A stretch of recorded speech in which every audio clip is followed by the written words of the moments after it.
মন্দির প্রতিষ্ঠান দেখতে এসছে তিশা।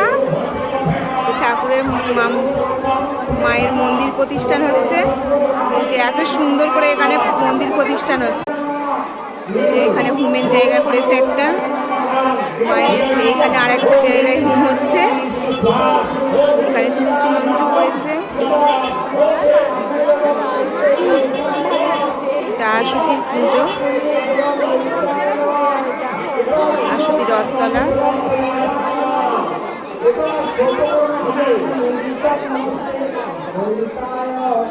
তিশা দেখতে চলেছে, তিশা সোয়েটার পরেছিল, খুলে দিয়েছে তিশা, ওর খুব গরম হচ্ছে, সোয়েটারটা খুলে দিয়েছে।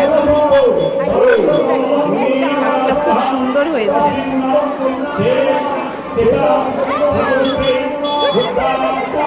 বাচ্চাগুলো এখানে নাচ শুরু করে দিয়েছে।